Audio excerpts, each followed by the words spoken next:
हरे कृष्णा, राधे राधे। आप सभी का गीता क्लास में बहुत बहुत स्वागत है। ओम अज्ञानतिमिरन्धस्य ज्ञानञ्जनशलाकया चक्षुरुन्मिलितं तस्मै श्रीगुरुवे नमः। गुरुवे गौरचन्द्राय राधिकाय तदल कृष्णाय कृष्णभक्ताय तद्भक्ताय नमो नमः। नमो विष्णुपादाय राधिकाय प्रियात्मने श्रीमद्भक्तिवेदान्त नारायणीति नमः। श्री कृष्ण लीला कथने सुदाक्षम औदार्य मातृगुणेशुतम परम हरिणीयं पुरुषमहन्तं नारायणं दं शिरसा नमामि। श्रीचैतन्यमनोभीष्टं स्थापितं येन भूतले स्वयं रूपः कदा मह्यं ददाति स्वपदान्तिकम्।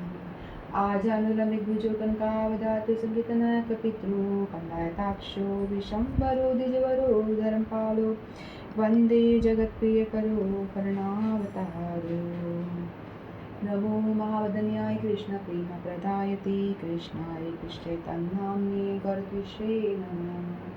हे कृष्ण करुणा सिन्धो दीनबन्धो जगत्पते गोपेश गोपिका कान्त राधिकान्त नमस्ते। तत्काञ्चन गौराङ्गी राधे वृन्दावनेश्वरी वृषभानुसुतदेवी प्रणमामि हरिप्रिये। नीलाचल निवासाय नित्याय परमात्मने बलभद्रसुभद्रायां जगन्नाथाय ते नमः। जय श्री कृष्ण चैतन्य प्रभु नित्यानंद श्री अद्वैत गदाधर शिवासादि गौर भक्त वृंद। हरे कृष्ण कृष्ण कृष्ण हरे हरे, हरे राम राम राम हरे हरे। हरे कृष्ण कृष्ण कृष्ण हरे हरे, हरे राम राम हरे हरे। मैं सर्वप्रथम अपने परम आराध्यतम गुरुपाद पद्म नित्य लीला प्रवेश विष्णुपाद अष्टोदश श्री भक्ति वेदांत नारायण से महाराज की श्री चरण में अनंत कोटि दंड प्रणाम करती हूँ। तत्पश्चात समस्त रूपानुगुरु परंपरा के चरणों में मेरा अनंत कोटि दंड प्रणाम। आप सभी को मेरा यथा योग्य प्रणाम स्वीकार। हरे कृष्ण। तो हम सभी आज हम लोग राधा अष्टमी सेलिब्रेट करेंगे। जैसा कि हम जानते हैं कि संडे को राधा अष्टमी है और राधा जी का प्राकट्य दिवस है, तो आज हम लोग राधा जी को याद करेंगे, उन्हें प्रणाम करेंगे। तो सबसे पहले हम राधा जी की कृपा पाने के लिए कृपा कटाक्ष से शुरू करेंगे। राधा कृपा कटाक्ष का गान करेंगे। माधवी आप हो? धन्यवाद। ठीक है, तो माधवी पहले राधा कृपा कटाक्ष गाएगी, इसके बाद हम शुरू करेंगे। हरे कृष्ण। माधवी शुरू। हरे कृष्ण। मुनीन वृंद वंदिते त्रिलोक शोक हारिणी प्रसन्न वक्त्र पंकजे निकुंज भूविलासिनी ब्रजेंद्र भानुनंदिनी ब्रजेंद्र सूनु संगति कदा करिष्यसि हमा कृपा कटाक्ष भाजनम्।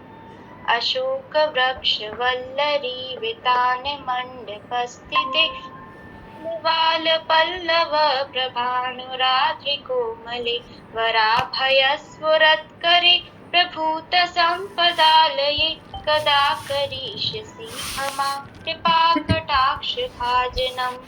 अनंग रंग मंगल प्रसंग भागुरा सविभ्रमं ससंभ्रमं दृगंध पान पातने निरंतरं वशीकृत प्रतीत नंद नंदने कृता करिष्यसि हमा कृपा कटाक्ष भाजनम्। तडित सुवर्ण चंपक प्रदीप्त गौर विग्रहे मुखा प्रभा परास्त कोटि शारदे विचित्र चित्र संचर चकोर शावलोचने कदा करिष्यसि हमां कृपा कटाक्ष भाजनम्।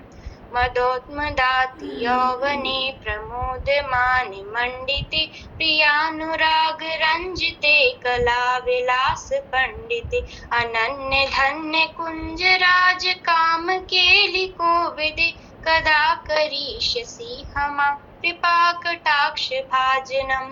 अशेष हाव भाव धीर हीर हारे भूषिते प्रभूत शात कुंभ कुंभ कुंभी कुंभ सुस्तनि प्रशस्त मंद हास्य चूर्ण पूर्ण सौख्य सागरे कदा करिष्यसि हमां कृपा कटाक्ष भाजनम् मृणाल वाल वल्लरी तरंग रंग दौलति लताग्रलास लोल नील लोचनावलोकने ललल्लुलन्मिलन्मनोघ्य मुग्ध मोहनाशिते कदा करिष्यसि हमां कृपा कटाक्ष भाजनम् सुवर्णमालिकाञ्चित त्रिरेख कम्बुकण्ठगे त्रिसूत्रमङ्गली गुणा त्रिरत्नदीप्तिदीधिते सलोल नीलकुन्तल प्रसून गोच्छ गुम्फिते कदा करिष्यसि हमां कृपा कटाक्ष भाजनम् नितम्ब बिम्ब लम्ब मान पुष्प मेखला गुणे प्रशस्त रत्न किङ्कणी कलाप मध्य मंजुले करेन्द्र शुंड दंडिका वरोह सौभ्य गौरुके कदा करिष्यसि हमां कृपा कटाक्ष भाजनम् अनेक मंत्र नाद मंजुनुपुरारवस्खल समाज राज हंस वंश नित्वणाति गौरवे विलोल हेम वल्लरी विडम्बि चारु चंक्रमे कदा करिष्यसि हमां कृपा कटाक्ष भाजनम् अनंत कोटि विष्णु लोक नम्र पद्मजार्जिते हिमाद्रिजा पुलोमजा विरंच जावरपदे अपार सिद्धि रिद्धि दिक्त सत्पदांगुलीनखे कदा करिष्यसि हमां कृपा कटाक्ष भाजनम् मखेश्वरी प्रियेश्वरी स्वधेश्वरी सुरेश्वरी त्रिवेद भारतीश्वरी प्रमाण शासनेश्वरी रमेश्वरी शमेश्वरी प्रमोद काननेश्वरी व्रजेश्वरी व्रजाधिपेशि राधिके नमोस्तुते इति ममद्भुतस्तवं निशम्य भानुनन्दिनी करोतु सन्ततं जनं कृपाकटाक्ष भाजनं भवेत्तदेव सञ्चित त्रिरूपकर्मनाशनं भवेत्तदा व्रजेन्द्र सूनुमण्डल प्रवेशनम् जय जय श्री राधे। जय जय श्री राधे। मादी, बहुत सुंदर आपने राधा अष्टकम हमें सुनाया, आपका बहुत बहुत धन्यवाद। तो हम अभी शुरू करते हैं राधा रानी की कृपा। एक कीर्तन मैं भी गाती हूँ। राधे जय जय माधव दयिते, राधे जय जय माधव दयिते, गोकुल तारुणी मंडल माहिते, गोकुल तारुणी मंडल माहिते, राधे जय जय माधव दयिते, राधे जय जय माधव दयिते, दामोदर राती वरधन वेशे, दामोदर राती वरधन वेशे, हरिनिशकुट वृन्दाविपिनेशे, हरिनिशकुट वृन्दाविपिनेशे, राधे जय जय माधव दयिते, राधे जय जय माधव दयिते, वृषभानुदाधि नवशशिलेखे, वृषभानुदाधि नवशशिलेखे, ललिता सखी गुण रमित विशाखे, ललिता सखी गुण रमित विशाखे, राधे जय जय माधव दयिते, राधे जय जय माधव दयिते, करुणां कुरु मयि करुणाभरिते, करुणां कुरु मयि करुणां भरिते, रूप श्रीरूप सनातन वर्णिचरिते, सनक सनातन वर्णिचरिते, राधे जय जय माधव दयिते, राधे जय जय माधव दयिते राधे जय जय माधव दयिते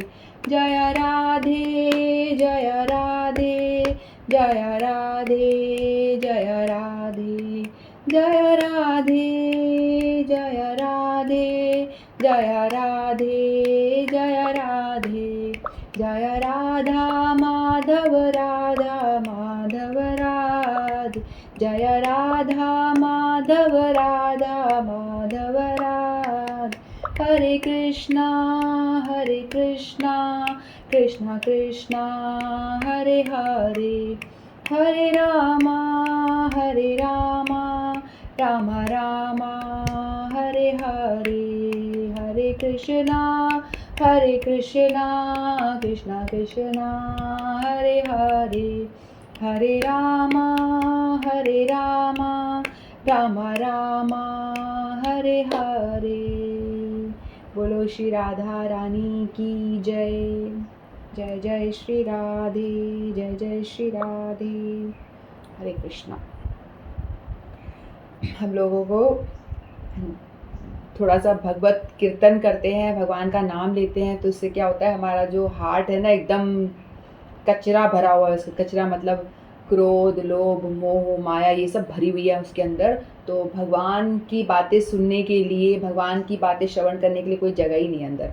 तो इसीलिए होता है ना कि हम कुछ भी शुरू करते हैं सत्संग, उससे पहले हम भगवान का नाम जप लेते हैं, जिससे कि थोड़ी गंदगी क्लीन हो जाए और वहाँ भगवान की नाम हम धारण कर सकें, उसको थोड़ा पचा पाएँ, सुन सके। तो इसलिए हमने थोड़ा भगवान का नाम लिया, राधा रानी का नाम लेके हम शुरू करते हैं, ताकि हम लोग कुछ उनकी महिमा का गान करने में सफल हो पाएँ। राधा रानी की महिमा तो अनंत है, हम उनका गान करने के लिए हमारा सामर्थ्य नहीं है, लेकिन फिर भी जैसा भी हो पाएगा हम बोलेंगे, प्रयास करेंगे।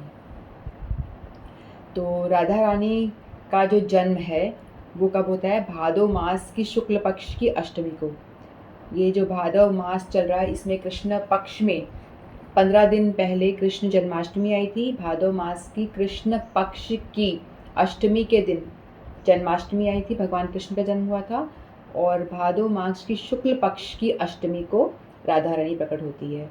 भगवान कृष्ण के 15 दिन के बाद में ही राधा रानी का जन्म उत्सव मनाया जाता है। वैसे राधा रानी कृष्ण से 1 साल 15 दिन छोटी हैं, ठीक है। तो राधा रानी जो है कहाँ प्रकट होती हैं, कुछ लोग कहते हैं कि बरसाना में हुई थी, लेकिन राधा रानी का जन्म जो हुआ था, हमारे गुरुदेव बताते हैं कि राधा रानी का जन्म हुआ था गोकुल महावन के पास में, एक रावल ग्राम है, रावल नाम से, वहाँ पे उनका जन्म हुआ था। और उनका जन्म किस तरह से हुआ था, सुबह सुबह ब्रह्म मुहूर्त के टाइम पे जो वृषभानु महाराज हैं, उनके पिता, वो स्नान करने जाते हैं, यमुना जी में स्नान करने के लिए जाते हैं। तो वहाँ जब वो जाते हैं तो सुबह सुबह ब्रह्म मुहूर्त के टाइम पे उनको एक बहुत ही सुंदर कन्या, गुलाब के फूल जो बहुत सारी पंखुड़ियाँ उसके अंदर थी, उसमें सुंदर सी एक कन्या लेटी हुई वहाँ मिलती है उनको, जो बहुत ही सुंदर, उसके अंदर से तेज निकल रहा होता है। तो वो उस कन्या को उठाते हैं और उनके अंदर बहुत ही वात्सल्य जगता है, और उनको लेकर के वो घर में आते हैं। और कीर्तिदा माता को, जो उनकी राधा रानी की माता हैं, राधा रानी के पिताजी वृषभानु जी हैं और उनकी माता का नाम है कीर्तिदा सुंदरी। तो उनको वो ला करके वो कन्या देते हैं। तो राधा रानी की पहले एक भाई है, राधा रानी का भाई जो श्रीदाम, उनका नाम है श्रीदाम। तो कन्या नहीं थी, तो उनकी बड़ी अभिलाषा थी वृषभानु जी की कि हमारे घर में ये कन्या हो। तो इस तरह से भगवान ने उनको कन्या दी, तो उनको ऐसा लगा, तो वो लेकर के आते हैं और उनको राधा रानी को, कीर्तिदा को देते हैं, और वो उनका लालन पालन शुरू करते हैं। कहते हैं कि बाद में उनकी एक और बेटी होती है जिसका नाम अनंग मंजरी होता है।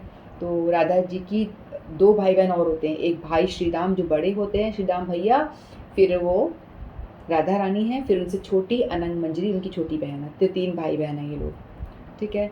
तो वृषभानु जी के घर में राधा रानी क्यों प्रकट होती हैं, इसकी भी कथा ऐसी आती है कि एक दफ़ा क्या होता है, भगवान कृष्ण मोहिनी रूप बनाते हैं, बहुत ही सुंदर स्त्री का रूप बना के आते हैं। जब वो मंथन हो रहा था, समुद्र मंथन हो रहा होता है, उसमें से विष निकलता है, अमृत निकलने वाला होता है, कथा आपको पता होगी। तो उस टाइम पे भगवान कृष्ण मोहिनी रूप लेकर के आते हैं। तब सभी जो देवी देवता जो भी देख करके उनके अंदर बहुत ही काम वासना होता है कि भाई उत्पन्न होता है कि भाई कितनी सुंदर औरत है, सब उसके पीछे पीछे दौड़ने लग जाते हैं, स्त्री के पीछे, मतलब जो भगवान बन के आए होते हैं सुंदर स्त्री का वेश। तो लेकिन सभी लोगों के मन में काम जागृत होता है, लेकिन एक सूर्य देवता ऐसे होते हैं जिनको देख करके ऐसा लगता है कि ये इतनी सुंदर स्त्री जो है, इतनी सुंदर जो कन्या है, काश ये मेरी पुत्री हो। उनके अंदर वात्सल्य भाव जगता है। तो जब भगवान मोहिनी रूप धारण करे हुए जब ये देखते हैं कि सिर्फ ये एक ही ऐसा देव है, सूर्य देव, जिनके मन में मेरे को वात्सल्य भाव जग रहा है और वो चाहते हैं कि मैं पुत्री के रूप में मुझे देख रहे हैं, तो वो उनको मन ही मन आशीर्वाद देते हैं कि मोहिनी रूप में भगवान, कि मैं तुम्हारे घर में पुत्री रूप में आऊँगा। क्योंकि भगवान कृष्ण जो है, राधा रानी कृष्ण में कोई भेद नहीं है, दोनों एक ही हैं। तो इसीलिए राधा रानी वृषभानु जी को सौभाग्य मिलता है उनका पिता बनने का। ठीक है। फिर चैतन्य चरित्रामृत में आता है कि लोग बाग कहते हैं ना, राधा रानी एक स्त्री हैं, और जैसे हम राधा कृष्ण की कल्पना जो होती है उनको एक सामान्य स्त्री पुरुष की तरह हम देखते हैं, सामान्य लड़का या लड़की जो होते हैं उस तरह से हम देखते हैं, लेकिन ऐसा नहीं है कि ये बहुत ही आध्यात्मिक है। राधा रानी एक सामान्य स्त्री जैसी बिल्कुल भी नहीं है, वो आध्यात्मिक है।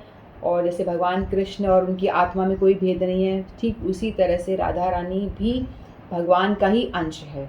चैतन्य चरितामृत में आता है, राधा पूर्ण शक्ति कृष्ण पूर्ण शक्तिमान, दोई वस्तु भेद नहीं शास्त्रे रे प्रमाण। कहते हैं कि राधा जो है पूर्ण शक्ति है और कृष्ण शक्तिमान है, दो ही वस्तु भेद नहीं, दोनों में कोई भेद नहीं है, ये शास्त्र का प्रमाण है। जैसे कि चीनी है, चीनी की मिठास को क्या हम उससे अलग कर सकते हैं? चीनी है तभी वो उसकी मिठास है। नमक है, नमक की जो नमकीन उसका गुण है वो उसको अलग नहीं किया जा सकता। चीनी को चीनी की मिठास से अलग नहीं किया जा सकता। फूल को उसकी सुगंध से अलग नहीं किया जा सकता। सूर्य है, सूर्य की किरणों को उनसे अलग नहीं किया जा सकता। सूर्य है तो उनकी किरणें भी हैं। उसी तरह से राधा रानी जो है वो शक्ति हैं और भगवान शक्तिमान हैं। तो भगवान का ही प्रकाश राधा रानी है। प्रकाश नहीं मतलब एक ही है, कह सकते, दोनों एक ही हैं। ठीक है। तो रूप गोस्वामी कहते हैं, गोपाल तापनी उपनिषद में उन्होंने बताया कि जो राधा रानी है, जो कृष्ण है, राधा रानी का पुरुष फॉर्म है। ठीक है। जो कृष्ण है, राधा रानी ही पुरुष फॉर्म में है, और जो राधा रानी है वो कृष्ण कहते हैं कि वो मेरा फीमेल फॉर्म है, स्त्री फॉर्म। यानी राधा और कृष्ण दोनों एक ही हैं। वो उनका राधा रानी कृष्ण का स्त्री फॉर्म है, फीमेल फॉर्म है, और कृष्ण राधा रानी का मेल वर्जन है। तो दोनों एक ही हैं, एक आत्मा दो शरीर, एक ही आत्मा है, दो शरीर है। ये दोनों को हम अलग अलग नहीं देख सकते। हम लोग जैसे एक सामान्य स्त्री पुरुष होते हैं तो हम देखते हैं कि वो कोई लड़का किसी लड़की से शादी करता है तो लड़की अलग घर से आती है, वो अलग होती है ना। लेकिन यहाँ पे ऐसा है कि राधा रानी और कृष्ण एक ही शरीर है, एक ही आत्मा है, लेकिन उन्होंने दो रूप धारण किया है लीला विलास करने के लिए।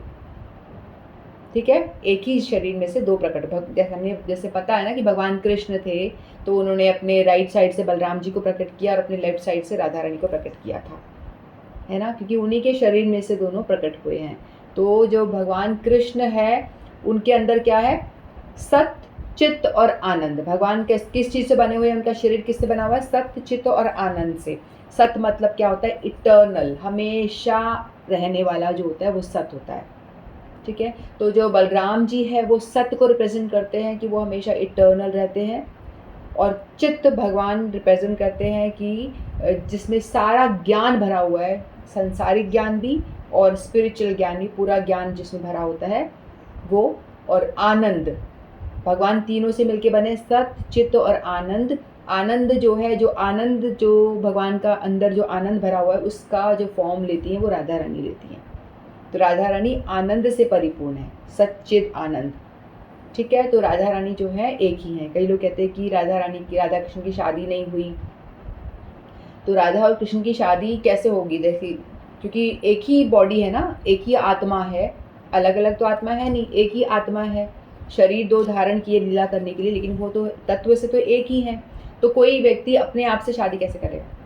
एक तो ये रीज़न, अपने आप से शादी नहीं की जा सकती ना, दो व्यक्ति होने चाहिए ना, दूसरा कोई होना चाहिए जिससे शादी होती है। मैं अपने आप से शादी कैसे करूं? कोई दूसरा व्यक्ति होगा, उसी से हो पाएगी। या मैं अपने हाथ से कैसे करूं? राधा रानी भगवान का ही अंग है, मतलब भगवान ही है, उन्हीं का ही एक अलग रूप है, ठीक है। इसीलिए उनकी शादी नहीं होती। लेकिन फिर भी ग्रंथों में वर्णन आता है कि राधा रानी की शादी हुई है भांडीर वन में।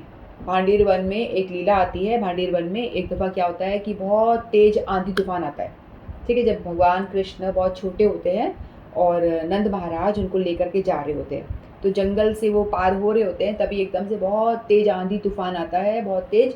तो सब वृक्ष वगैरह गिरने लग जाते हैं, सब कुछ गिरने लगता है ऐसे बहुत तेज। तो फिर वो नंद महाराज सोचते हैं कि मैं लाला को कैसे प्रोटेक्ट करूं, कैसे बचाऊं। तो किसी वृक्ष के नीचे जाते हैं तो भी वो गिरने का डर रहता है, तो इधर उधर भाग रहे होते हैं कि कैसे भी करके अपने पुत्र को बचाया जाए। तो उतने में क्या होता है, एक लड़की आती है, किशोरी, एक किशोरी लड़की, बड़ी सी, जो बड़ी हैं 16 मतलब 13-14 साल की, वो आती हैं। फिर वो कहती हैं कि बाबा ये मुझे आप बालक को दे दो, मैं इसको अपने घर ले जाती हूँ, उसको ठीक से मतलब संभाल के प्रोटेक्ट कर लूँगी। तो उन्होंने कुछ समझ में नहीं आता उनको, उन्होंने फटाफट उनको दे देते हैं।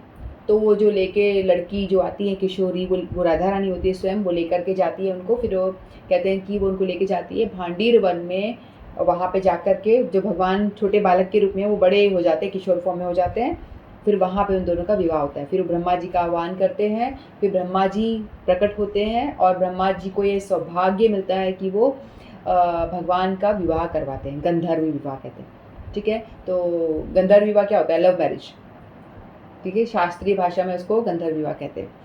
तो वहाँ ब्रह्मा जी आते हैं और कुछ पंडित वगैरह, ब्रह्मा जी ही पंडित में आते हैं और उनकी सखियाँ वगैरह होती हैं, जो निज जन होते हैं ना, उनके जो निज बिल्कुल क्लोज, अष्ट सखियाँ वगैरह और किंकड़ियाँ मंझियाँ, बहुत मतलब कम लोग, वो सब वहाँ पे उपस्थित होती है। उनकी प्रेजेंस में ब्रह्मा जी कन्यादान करते हैं राधा रानी का और उनका विवाह करवाते हैं। तो इस तरह से राधा रानी का विवाह भी होता है। और वैसे गुप्त रूप से होता है, ये प्रकट रूप से नहीं होता, लेकिन विवाह का वर्णन किया गया है। और क्यों विवाह नहीं होता, मैंने इसका ये बात भी बताई। एक होता है ना कि विवाह इसलिए नहीं होता कि आप देखते हैं कि एक हस्बैंड वाइफ साथ में रहते हैं, तो जिस शादी से पहले उनके अंदर जो प्रेम होता है, जब मान लो एक गर्लफ्रेंड बॉयफ्रेंड है, जो वो छुप छुप के मिलते हैं, वो प्रेम ज़्यादा होता है, वो मिलना चाहते हैं, है ना, मिलने का मौका ढूंढते हैं। लेकिन वहीं जब उनकी शादी हो जाती है तो उनका जो अट्रैक्शन है वो कम हो जाता है हस्बैंड वाइफ का। तो इसीलिए जब उनकी शादी की बात भी होती है ना, एक दफ़ा ऐसी बात भी चलती है, तो उस टाइम पे क्या होता है, जो ये योगमाया देवी है ना, जो योगमाया देवी हैं, जो लीला अरेंज करती हैं, भगवान कृष्ण की लीलाएं को अरेंज करती हैं, तो वो क्या करती हैं, पौर्णमासी देवी के रूप में वो होती है वृंदावन में, ब्रज में। तो वो ब्रज में आकर के वो पौर्णमासी एक बूढ़ी लेडी का फॉर्म लेके आती हैं, वो योगमाया देवी ही हैं, जो पौर्णमासी के नाम से एक बूढ़ी स्त्री का वेश भर के आती हैं। तो जब उनकी शादी होने भी वाली होती है एक दफ़ा, तो वो आकर के एस्ट्रोलॉजी दिखाती है कि देखो ये ग्रह नक्षत्र सही नहीं है, इनकी शादी नहीं होनी चाहिए, मतलब शादी होने नहीं देती, रोक देती है। यदि शादी हो जाएगी तो उनका जो प्रेम है वो कम पड़ेगा, फीका हो जाएगा, ऐसे कहते हैं, फीका पड़ जाएगा उनका प्रेम। एक होता है स्वकीय भाव, एक होता है परकीय भाव। ये बहुत बड़ी बड़ी बात है जो मेरे को पता नहीं बतानी चाहिए, नहीं मुझे समझ में खुद को भी नहीं आ रहा था। तो स्वकीय भाव और परकीय भाव होता है। स्वकीय भाव यानी आप किसी से डायरेक्ट मिल रहे हो, ठीक है। और एक परकीय भाव होता है जो छुप के मिलना वाला, छुप के मिलना यानी आप मिलना चाहते हो, मिल नहीं पा रहे हो, तो उसमें ज़्यादा प्रेम होता है। तो इसलिए इस लीला को बढ़ाने के लिए पूर्णमासी देवी उनको मना कर देती हैं और एस्ट्रोलॉजी का चार्ट दिखाती है कि इनकी शादी नहीं हो सकती। तो इसलिए राधा रानी की शादी हो नहीं पाती है, मतलब पूर्णमासी देवी अड़चन उत्पन्न कर देती हैं, तो इसलिए उनकी शादी नहीं होती। अन्यथा तो वो उनकी सबसे बड़ी भक्त है राधा रानी, और सबसे बड़ी डिवोटी हैं, गोपियों में सर्वश्रेष्ठ कहते हैं उनको, ठीक है। फिर और बताया जाता है कि राधा गोपाल तापनी उपनिषद में श्री रूप गोस्वामी बताते हैं कि जो राधा रानी है ना, उन्हीं के अंश जितनी भी हम देवियाँ देखते हैं, दुर्गा माता, लक्ष्मी जी, और जितने भी देवियाँ हमको पता है, जिनके भी नाम हमें पता है, सरस्वती जी, लक्ष्मी जी, संतोषी माता, जो भी सभी देवियाँ जो है राधा रानी के अंश से प्रकट होती हैं। जितनी भी सहस्त्र देवियाँ, सहस्त्र लक्ष्मियाँ यानी करोड़ों लक्ष्मियाँ राधा रानी के नख से प्रकट होती हैं। ठीक है। हमें लगता है कि राधा रानी लक्ष्मी स्वरूपा हैं, लेकिन ऐसा नहीं है। राधा रानी लक्ष्मी स्वरूपा नहीं है कि राधा रानी से अनंत अनंत देवियाँ प्रकट होती हैं, अनंत लक्ष्मियाँ राधा रानी के नख से प्रकट होती हैं, उनके अंश मात्र से प्रकट होती हैं। तो यदि आपने राधा रानी की पूजा कर ली, उनकी वंदना पूजा, उनकी आराधना कर ली, तो आपको और कोई देवी को पूजने की आवश्यकता नहीं हो जाती, क्योंकि सबकी पूजा ऑटोमेटिकली हो जाएगी। अम्बा माता भी प्रसन्न हो जाएंगी, लक्ष्मी, अनंत लक्ष्मियाँ एक नहीं है, बहुत सारी लक्ष्मियाँ, सब प्रसन्न हो जाएंगी। ठीक है। तो इसलिए हमको ये चीज़ किसी को पता नहीं होती है, हम लोग उल्टा समझते हैं कि राधा रानी लक्ष्मी स्वरूपा है, लेकिन ऐसा नहीं है। राधा रानी से अनंत देवियाँ, अनंत लक्ष्मियाँ सब प्रकट होती हैं, वो उनका ओरिजिन है। ठीक है। और राधा रानी का जो वर्ण है वो गोरा है, गोरे रंग की हैं वो। तत्त कांचन गौरांगी राधे वृंदावनेश्वरी वृषभानुसुत देवी प्रणमामि हरिप्रिय। हम राधा रानी का प्रणाम मंत्र बोलते हैं, तो उसमें भी ये आता है कि राधा रानी का जो वर्ण है, उनका अंग कांति है, वो पिघले हुए सोने के समान है। ठीक है। जो सोने को अपन पिघला देते हैं, उसको 1000 बार मेल्ट करेंगे तो जो उसका जो कलर आता है, वैसा उनका राधा रानी का वैसा सुनहरा रंग है। हल्दी जैसा पीला नहीं है, सोने, पिघले हुए सोने जैसा उनका अंग कांति उनकी ऐसी है। और वृषभानु जी की देवी हैं, बेटी हैं सुता, यानी उनकी कन्या बेटी हैं। तत्कांचन गौरांगी राधे वृंदावनेश्वरी वृषभानुसुत देवी प्रणमामि हरिप्रिय। उनको हम, जो वृषभानु जी की कन्या है, उनको हम प्रणाम करते हैं। और राधा रानी जो कपड़े पहनना पसंद करती है, उनका फेवरेट कलर कौन सा है? नीला। नीला कलर क्यों है? क्योंकि भगवान कृष्ण का कलर कैसा है? नीला। उनका कलर नीला। जो बादल होते हैं ना, मेघ, वो कैसे हैं? नीले बादल। पानी भरा, रेन फिल्ड क्लाउड, यानी पानी जो भरा होता है वो कलर कैसा होता है? थोड़ा नीला नीला होता है ना, तो वैसा कलर कृष्ण का है। इसीलिए भगवान राधा रानी को भी नीला कलर के वस्त्र पहनना पसंद है। और कृष्ण कौन से कलर का कपड़े पहनते हैं? पीताम्बर, पीला पहनते हैं ना वस्त्र। क्यों? क्योंकि राधा रानी का कलर पीला, यानी सोने जैसा है, तो वो सोने जैसा जो कलर है वैसा कृष्ण धारण करते हैं, क्योंकि वो उन्हें प्रसन्न करने के लिए उनका फेवरेट कलर पहनते हैं, और राधा रानी उन्हें प्रसन्न करने के लिए उनका फेवरेट कलर धारण करती हैं। ठीक है। और राधा रानी के जो चरण हैं वो बहुत ही कोमल हैं, और उनके बाएं पैर में 11 चिन्ह हैं। उनके बहुत सारे चिन्ह होते हैं पैरों में, और उनके जो लेफ्ट में 11 है और राइट में 8 चिन्ह हैं, और कुल मिला के दोनों पैरों में उनके 19 चिन्ह होते हैं। डिफरेंट ध्वजा, मकर, पता नहीं कुछ शंख, अलग अलग चिन्ह होते हैं, कमल, ये सब चिन्ह उनके पैरों में होते हैं।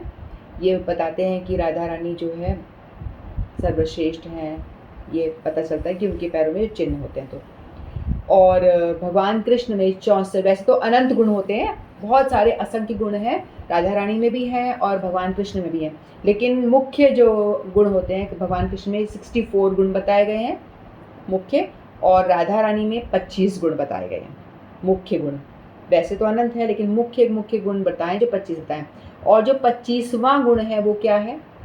वो 25वां गुण ये है कि वो जो भगवान कृष्ण को अपनी ओर आकर्षित कर लेती है और पूरी तरह से उन्हें कंट्रोल भी कर लेती है।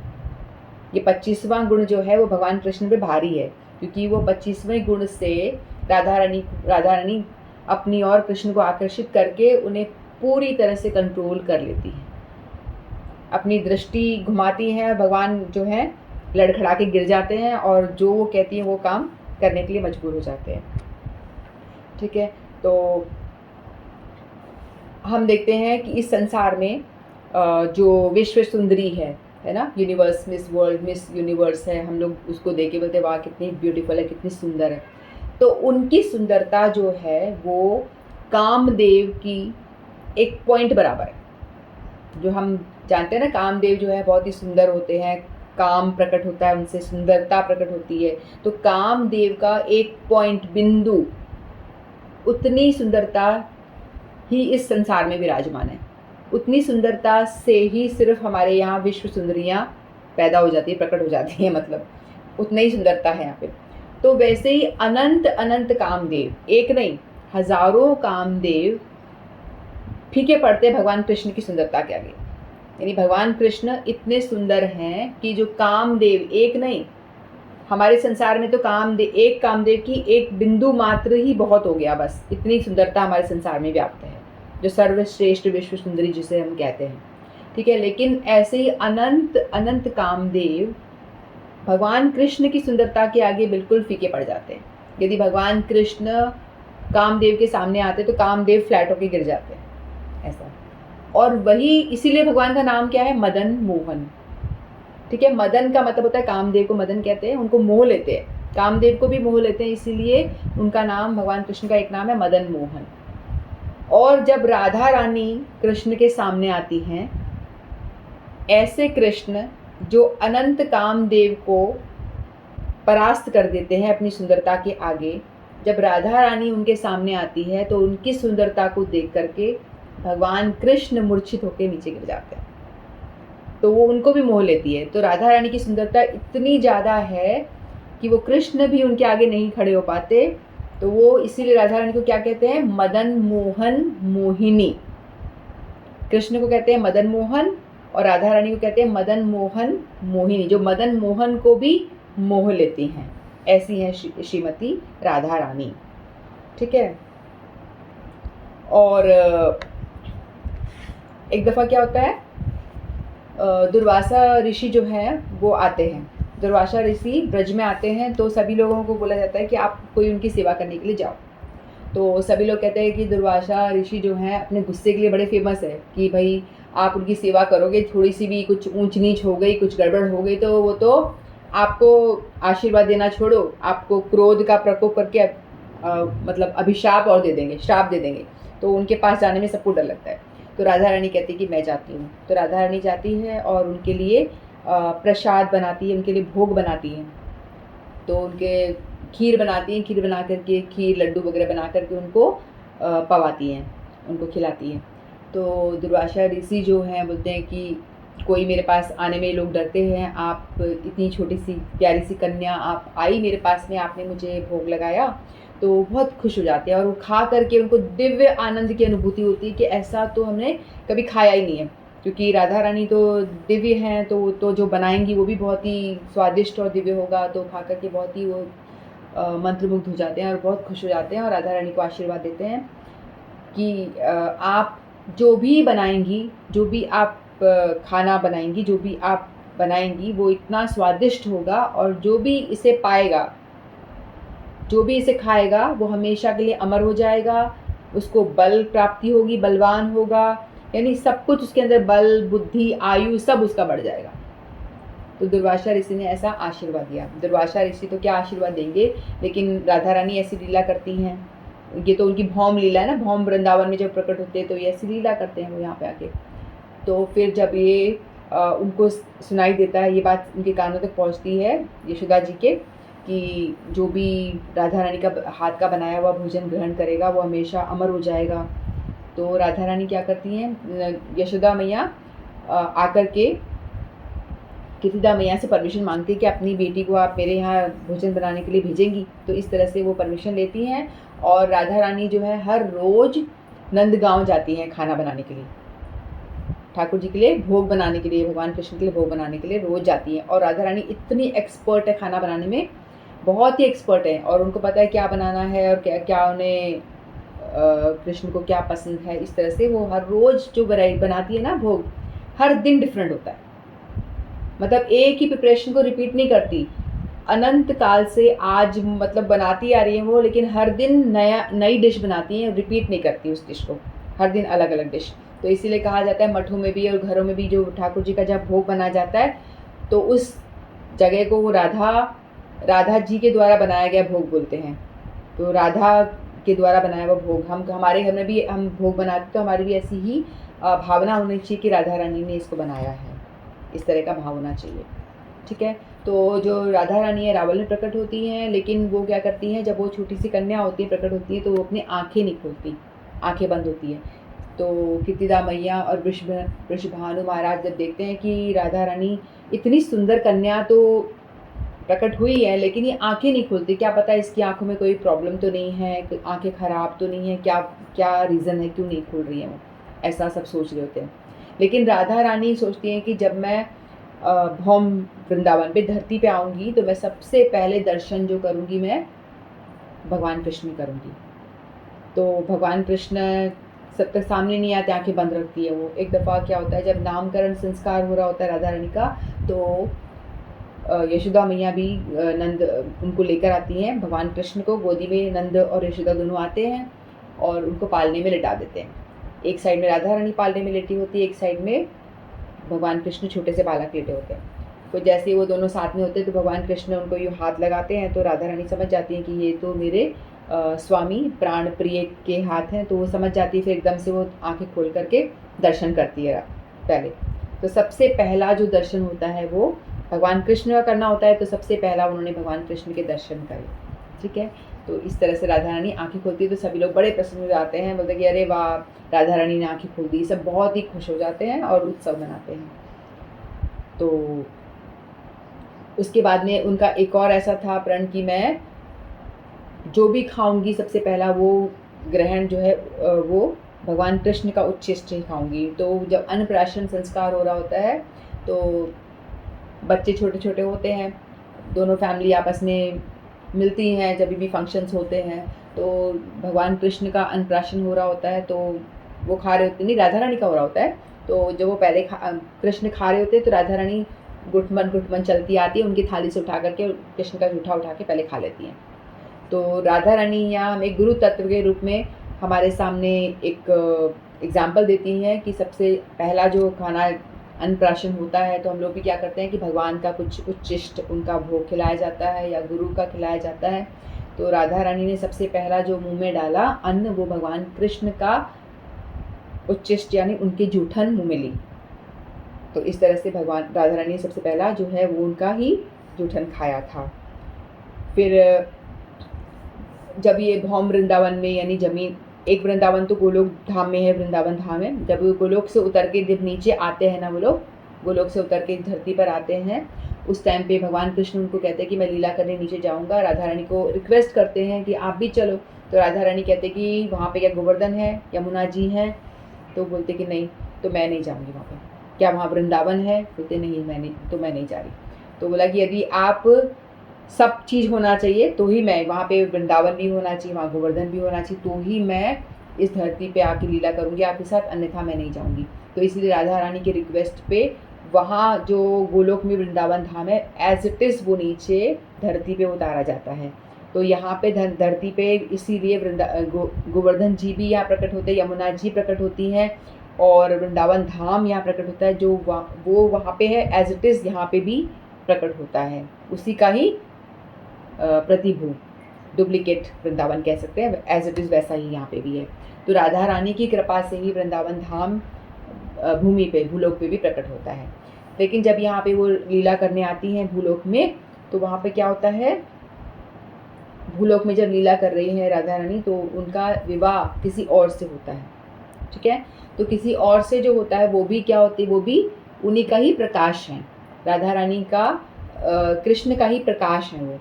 तो जो भूलोक पे जो उनका विवाह होता है तो उसका विवाह होता है अभिमन्यु गोप के साथ में होता है। और ये जावट ग्राम है एक, इसको कोई यावट बोलता है, कोई जावट बोलता है। जावट ग्राम में राधा रानी का विवाह होता है और उनका जो पति है उनका नाम अभिमन्यु होता है और उनकी माता, उनकी सासू और एक ननद होती है। सासू का नाम होता है कीर्तिदा नहीं, वो तो माता जी है, जटिला और कुटिला ननद होती है, जटिला जो होती है उनकी सासू होती है। तो आज भी एक जावट ग्राम है जहाँ पे कि हम दर्शन करते हैं, वहाँ राधा रानी का ससुराल है वहाँ पे। और आज भी अगर आप जाओगे तो वहाँ दर्शन होते हैं, वहाँ पे उनकी सासू माँ जटिला, कुटिला और अभिमन्यु जो उनके पति थे उनके दर्शन वहाँ होते हैं। और वहाँ पे एक भगवान कृष्ण भी हैं। भगवान कृष्ण नंदगांव से राधा रानी से मिलने आया करते थे। और जो अभिमन्यु होता है वो भी भगवान कृष्ण का ही प्रकाश है, अलग नहीं है, भगवान कृष्ण का ही प्रकाश है। वो लीला करते हैं ना, लीला विस्तार में इस तरह से वो करते हैं लीला। तो फिर वहाँ पे एक दफ़ा क्या होता है, भगवान कृष्ण वहाँ पे आते हैं मिलने के लिए और आवाज़ें आ रही होती हैं। तो जो अभिमन्यु होता है ना, उनके राधा रानी के जो पति हैं वो काली माता के बहुत अच्छे भक्त होते हैं। काली माता के बहुत अच्छे भक्त होते हैं और हमेशा उनकी पूजा आराधना किया करते थे। तो जब वो जटीला कुटीला को आवाज़ सुनाई देती है कि अंदर कृष्ण आए हैं और दरवाज़ा बंद करके बातें कर रहे होते हैं, तो उनको आवाज़ें सुनाई देती हैं। तो फिर वो अभिमन्यु भी देखता है कि आवाज़ें आ रही हैं। फिर बाद में वो लोग आपस में बोलते हैं कि दरवाज़ा खोलो, दरवाज़ा खोलो। तो कृष्ण भगवान बोलते हैं कि अब क्या करें। तो राधा रानी बोलती कि तुम छुप जाओ। तो उतने में ही बोलते तुम डरो मत, मुझे नहीं छुपना। तो भगवान कृष्ण क्या करते हैं, काली माता का रूप ले लेते हैं, काली माता बन जाते हैं और जी बाहर होती है, एक हाथे बंसरी पकड़ी हुई है, काली माता का स्वरूप धारण कर लेते हैं। ये दर्शन भगवान कृष्ण काली माता बने हुए हैं, ये दर्शन हमें मिलते हैं ये जावट ग्राम में मिलते हैं। फिर जैसे ही दरवाज़ा खोलती है तो राधा रानी ऐसे पूजा कर रही होती हैं। तो अभिमन्यु और उनकी सास जटीला कुटीला देख के बड़े प्रसन्न होते हैं कि राधा रानी तो इनसे बातें कर रही हैं, प्रतिमा से काली माता की पूजा कर रही हैं। तो बहुत खुश हो जाते हैं कि भैया ये तो हमारी तो बहू तो बहुत अच्छी है, काली माता की पूजा कर रही है। तो भगवान कृष्ण काली माता का स्वरूप धारण करके, हाथ में बंसरी भी होती है और इस तरह से वो रूप बना के खड़े हो जाते हैं, जीभ बाहर निकाल के कर। तो ऐसा दर्शन हमें जावट ग्राम में मिलता है। यदि हम जाएंगे तो वहाँ उसके दर्शन हम कर सकते हैं। आज भी वहाँ दर्शन है। तो इस तरह से उन्होंने भौम लीला करी और उनकी कई सारी सखियाँ होती हैं, ललिता, विशाखा। जो विशाखा जी है ना, बिल्कुल राधा रानी जैसी ही दिखती हैं, वो भी उनमें कोई भेद नहीं है और उनका उम्र भी बिल्कुल सेम है। और वो जिस दिन राधा रानी प्रकट होती है उसी दिन उनका भी प्राकट्य दिवस है। राधा अष्टमी वाले दिन ही जो विशाखा सखी है उनका जन्म भी उसी दिन ही होता है। तो वो दोनों बिल्कुल सेम होती हैं, उनके कलर, रूप, सब कुछ बिल्कुल सेम होता है। और ललिता जी का जन्म होता है वो 27 दिन बड़ी होती हैं। ललिता सप्तमी के दिन ललिता जी का जन्म होता है। तो ललिता सप्तमी, राधाष्टमी से पहले कल जो है ललिता सप्तमी है। तो हम ललिता जी को भी प्रणाम करते हैं। ललिता जी जो हैं वो भी बहुत प्रमुख सखी हैं। राधा जी की 2 प्रमुख सखी हैं, ललिता, विशाखा। तो ललिता जी भी बहुत प्रमुख सखी हैं वो। तो वो 27 दिन बड़ी होती है राधा रानी से, तो इसलिए वो बहुत ऑर्डर मारती हैं, उन पर कंट्रोल करती हैं और कृष्ण को भी कंट्रोल कर लेती हैं, मतलब प्रेमवश। तो कुछ भी राधा रानी कुछ गड़बड़ करती हैं तो कहती है नहीं, तुम्हें इनसे बात नहीं करनी, कृष्ण से मिलने नहीं जाना है, तुम मान करो। तुम राधा रानी सीधी सी है एकदम, वो हमेशा बोलती है कि नहीं, कृष्ण ने बुलाया, मैं तो चली जाती हूँ मिलने के लिए। बोलती नहीं, तुम नहीं जाओगी, मान करो, तुम्हें नहीं मिलना है। तो इस तरह से उनको ट्रेन करती हैं कि कृष्ण से नहीं मिलना है। और कृष्ण को भी डांट लगा देती हैं, कुछ राधा रानी को कुछ बोलते हैं तो डांट के भगा देती हैं, चल हट यहाँ से, इस तरह से करके गालियाँ दे करके भगा देती हैं, जैसे ब्रज में बोलते हैं ना गाली वगैरह, इस तरह से। तो ललिता जी हैं, डोमिनेट करती हैं। तो वो भी एक गुरु तत्व हैं और हमें बताती हैं कि किस तरह से राधा कृष्ण की सेवा होती है, किस तरह से मिलना है। तो राधा कृष्ण को भी जो कंट्रोल कर लेती हैं, ऐसा उनके अंदर पावर है ललिता जी में। तो ललिता सप्तमी आ रही, तो हम उनको भी प्रणाम करते हैं, ललिता जी को प्रणाम करते हैं। फिर और जो ब्रह्मा जी भी जिनकी पूजा करते हैं हमेशा, तो बरसाना गांव जो हमने सुना है ना, तो ब्रह्मा जी राधा रानी की रज पाने के लिए, चरणों की रज पाने के लिए उन्होंने 60,000 वर्ष तपस्या करी। तपस्या करने के बाद में राधा रानी प्रकट होती हैं। फिर वो कहती हैं कि बताओ क्या चाहिए। तो वो कहते हैं कि मुझे आपकी चरणों की रज प्राप्त हो, आपकी और आपकी गोपियों की चरणों की रज प्राप्त हो, ऐसा कुछ करो। तो वो बोलती ठीक है। तो फिर बोलते ठीक है। तो ब्रह्मा जी को क्या बोलते हैं, ब्रह्मा जी को वरदान देते कि आप 4 फॉर्म में, पर्वत के फॉर्म में प्रकट होते हैं। तो बरसाना में 4 पर्वत के फॉर्म में ब्रह्मा जी प्रकट हुए हैं। दानगढ़, भानगढ़, विलासगढ़ और एक और कौन सा गढ़ है, मानगढ़। 4 पर्वत मुख्य पर्वत के रूप में बरसाना में प्रकट है। भानगढ़, दानगढ़, विलासगढ़ और मानगढ़, ये 4 गढ़। जो मानगढ़ है ना, वहाँ पे बरसाना का जो मंदिर है, बड़ा मंदिर हम लोग जानते हैं, वो वहाँ पर है। तो ब्रह्मा जी की राधा रानी और उनकी गोपियों की रज पाने के लिए कि वो अपने चरण मेरे सर पे रखें, तो वो इस पर्वत के फॉर्म में वहाँ पे प्रकट हो चुके हैं। वहाँ पे 4 ब्रह्मा जी पर्वत बने हुए हैं। और शिव जी जो है वो भी पर्वत बने हुए, कहाँ पे, नंदेश्वर पर्वत बने हुए हैं, वो उसके ऊपर नंदगांव स्थित है। ब्रह्मा जी बरसाना में स्थित है और शिव जी नंदगांव में स्थित है, पर्वत बन करके, जिस पर्वत के ऊपर, नंदेश्वर पर्वत के ऊपर नंदगांव बसा हुआ है। और विष्णु जी तो गोवर्धन पर्वत ऑलरेडी है ही, है ना। तो ब्रह्मा विष्णु शिव, ब्रह्मा विष्णु, ये सारे के तीनों त्रिदेव जो हैं, पर्वत के फॉर्म में राधा कृष्ण की सेवा करने के लिए वहाँ पे वो उपस्थित हैं। ठीक है, तो इस तरह से राधा रानी बहुत सारी लीलाएं करते हैं और उनकी चरणों की रज पाने के लिए सभी लोग ही, ये बड़े बड़े जो देवता हैं ये लोग भी बहुत ही ललायित रहते हैं हमेशा। तो राधा जी की महिमा में जैसे हम राधा कृपा कटाक्ष गाया था, उसके अंदर राधा जी की महिमा आती है। इसके जो 2-3 श्लोक दे गए थे मैं वो उसको कर देती हूँ पूरा। 11वां श्लोक में दिया था, अनंत कोटि विष्णु लोक नर्म पद्म जार्जिते हिमाद्रुजा पुलो मजा विरिंचजा वरप्रदे अपार सिद्धि रिद्धि दिग्ध सत्पतांगिली नुखे कदा करिष्यसि हमाम कृपा कटाक्ष भाजनम। यदि अनंत कोटि वैष्णव आपके लिए प्रणतिशील हैं, ब्रह्मा जी आपकी कृपा आपकी पूजा करते हैं। कौन कौन राधा रानी की पूजा करता है? ब्रह्मा जी तथा श्री पार्वती जी, सची देवी। सची देवी कौन है? इंद्र की जो पत्नी है उसको सची बोलते हैं, इंद्र की पत्नी सची देवी। ब्रह्मा जी, पार्वती, इंद्र की पत्नी और सरस्वती भी आपकी पूजा कर आपसे वरदान पाया है। तो ये नहीं सारे देवी देवता जो बड़े बड़े हैं, जिनकी बड़ी बिग प्रोफाइल है, बड़े बड़े जिनके नाम है, वो सारे राधा रानी की चरण की रज पाने के लिए उनकी आराधना करते रहते हैं। आपके चरण कमलों की एक अंगुली के नख का ध्यान करने मात्र से अपार रिद्धि सिद्धियों का समूह बढ़ने लगता है। यानी ये सारी देवियां भी राधा रानी के चरण की नख की अंगुली की एक नख का ध्यान करते हैं और जिससे कि उनके अपार रिद्धि सिद्धि भर जाती है घर में। हे राधिके, हे श्रीमती राधिके, आप कब मुझे अपनी कृपा दृष्टि का पात्र बनाएंगी? तो हिमाद्रजा यानी हिमालय की पुत्री, हिमाद्रजा बताया ना, पद्माज ब्रह्मा द्वारा अर्चिते पूजित होती। हिमाद्रजा यानी हिमालय की पुत्री, तो पार्वती जी है ये। फिर पुलोमजा, पुलोमजा का मतलब है पुलोम नामक असुर की पुत्री, ये भी हैं। फिर इंद्र की पत्नी शची देवी हैं। फिर विरिंचजा, विरिंचजा का मतलब होता है सरस्वती जी। फिर वरप्रदे, वरदान पाने में समर्थ हैं। अपार रिद्धि सिद्धि जो है ये सभी, यानी इतनी सारी देवियां सभी मिलकर के राधा जी के चरणों की नख की स्तुति करती हैं जिससे कि वो प्रसन्न हो और उन पर कृपा करें। फिर नेक्स्ट श्लोक था, मखेश्वरी क्रियेश्वरी स्वदेश्वरी सुरेश्वरी त्रिवेद भारतेश्वरी प्रमाण शासनेश्वरी रमेश्वरी समेश्वरी प्रमोद काननेश्वरी ब्रजेश्वरी ब्रजाधिपे शिराधिके नमस्तुते। मखेश्वरी का मतलब क्या होता है?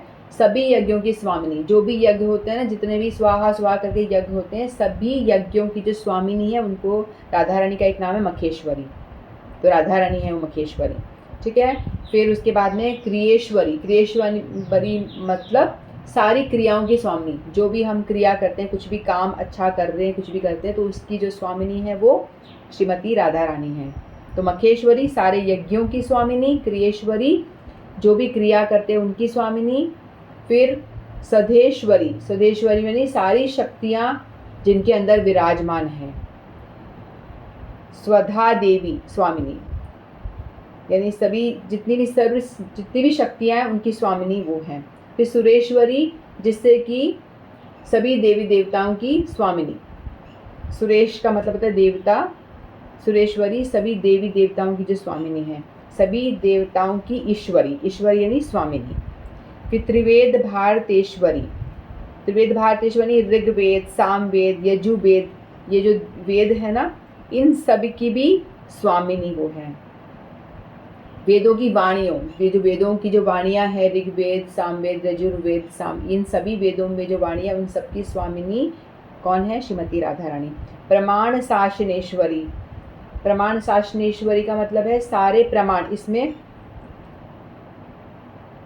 शास्त्रों में प्रमाण मिलता है कि इन सब की जो वो है, प्रमाण किया गया शास्त्रों में कि राधा रानी जो सर्वश्रेष्ठ हैं, सबकी स्वामिनी है। रमेश्वरी, फिर क्षीरमादेश्वरी की अधीश्वरी।